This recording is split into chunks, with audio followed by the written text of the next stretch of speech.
A fish head. Make a bookmark. Stickman. A knife. Make a head. Make a lock. You can melt them down. The letter S. Make a hair clip.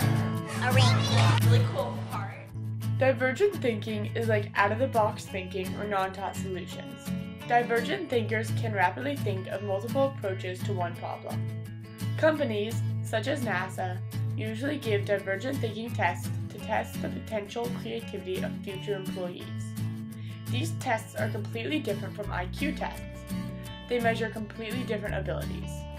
A common question on divergent thinking tests is, what can you make with a paperclip, as was asked before. The average person could probably think of 10 to 15 ways, but someone who is a genius at this type of thinking could think of around 200. This is because they think out of the box. They ask questions such as, what if the paperclip was 200 feet tall, or what if it was made of rubber?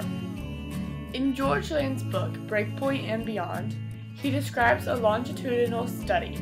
It included 1,600 kids taking the same divergent thinking test every 5 years.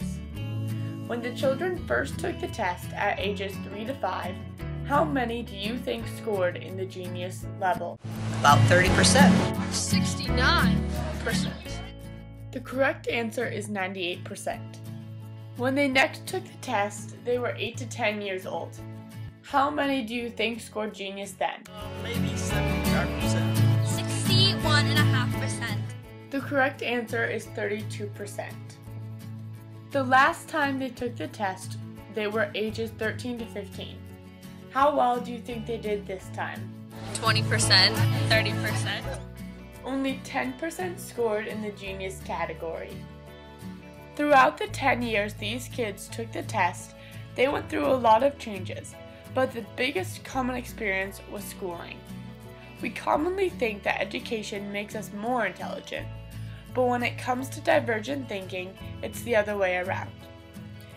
In a brain, there are mental models called schemas that help us interpret our surroundings. These schemas are very much affected by our education. The way schooling is set up, it encourages children to use the fixed schema of how things work.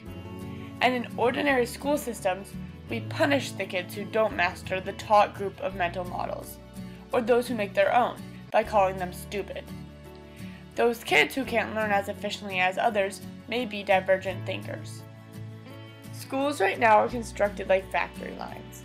They are separated into different subjects, such as math and English, and we educate children by batches. Children are put through the system by age group, and people assume that the most important things kids have in common is how old they are. This assumption is not always correct, though. Some children are much more intelligent than their peers, and others are on a lower level. Also, all children learn differently.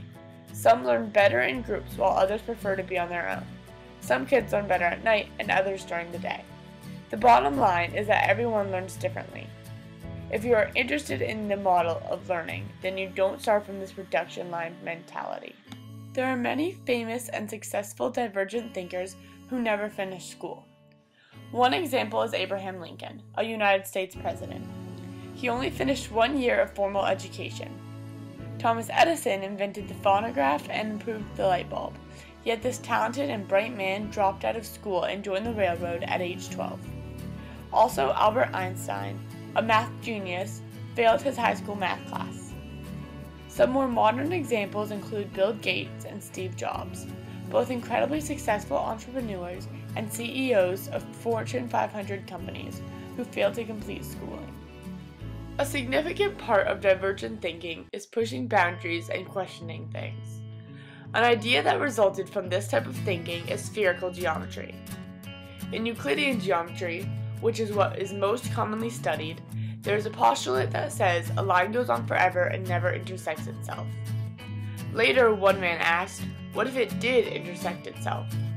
He asked what would happen if the line went on for so long that it curved around and intersected itself. This idea was the foundation of spherical geometry. For more information, visit the website listed below.